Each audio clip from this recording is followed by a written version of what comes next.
All right? So is there a change in the state of play for the Democratic Party? Let's look at it with two different ends of that party. All right? You have Tyler Cohen, BTC, proud progressive. The YouTube host, 2 billion views. I'm jealous every time I say it. And John Morgan, who is a self-made billionaire. So take that. He raised millions of dollars for the Democrats, now feels the party lost its way with wokeness. How does he feel now? John, I love you. Thank you for being here. BTC, thank you. I love you. It's always a pleasure. So I'll start with you, Mr. Morgan. What's your analysis of why Wisconsin went the way it did? Is O'Reilly right that it was just about abortion?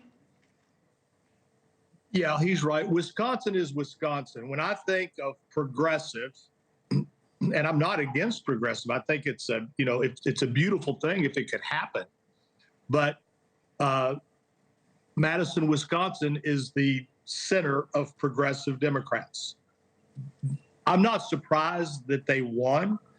And abortion always wins. And the Democrats got very excited about Kansas and Ohio for the Trump race because of those abortion issues. But at the end of the day, woke and DEI beat abortion. Mm.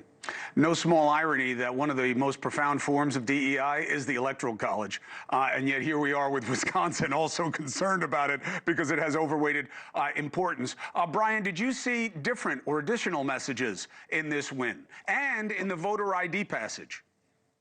Yeah, I think to be perfectly honest, I think that this was in large part a repudiation, not just of the issues like to your exact point, the abortion issue, but I think also a repudiation of Elon Musk and his willingness to just interfere so openly in these elections. I mean, he made this election a referendum on himself and his involvement here.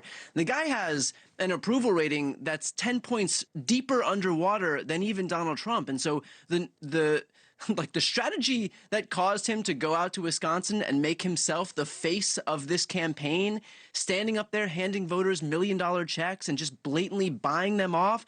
Look, I tend to think that rubs people the wrong way, and just generally, I don't think it's too smart to find the least popular person in Republican politics and send them into Wisconsin so that when voters are going to the polls, that's the last thing they see. Brian, just a quick follow, and then I want to come to John on it as well. Two different messages, right? What worked for the candidate, but I think that ballot initiative is a reminder to you guys. When you see an 80-20 issue, you got to be on the 80 side of it if you want to connect to the majority. I know the arguments against voter ID. I know who it disenfranchises, but the majority doesn't buy it. You saw that. They went for the Democratic judge, but they went for the ballot initiative to make voter ID a reality. What do you take in that? Well, I mean, this is the status quo. The reality is that there is voter ID already in place by statute. Now it's a constitutional amendment, but nothing changes. And so I understand that Republicans want to frame this as some giant win, but literally nothing is going to change in Wisconsin by virtue of this being passed. But look, I hear you on the fact that this is an 80-20 issue. I also hear you when you concede that this does disenfranchise folks who don't have access to this stuff. And so I think the onus is on us to make sure that people who would be disenfranchised by virtue of stuff like this being passed, that we have solutions for people who wouldn't have IDs, for example, who can't afford IDs, for example, to make sure that everybody has the ability to vote. Well, you got to play what's right versus what's resonant. That's what I'm saying. I mean, correct. I could argue what's right. The reality is it's a practical matter. That's and right. So if we're in a situation where these laws are being passed, okay, we have to play on the playing field that we're given. And so figure out a way to get these people IDs, figure out a way to make sure that people aren't disenfranchised. So Handsome John, in what you see in Wisconsin and what you saw with Senator Booker, what you're seeing now with Gavin Newsom, are these good signs that you guys have a brighter future? What's your read on the state of play? Well, you guys are those guys, not me guys.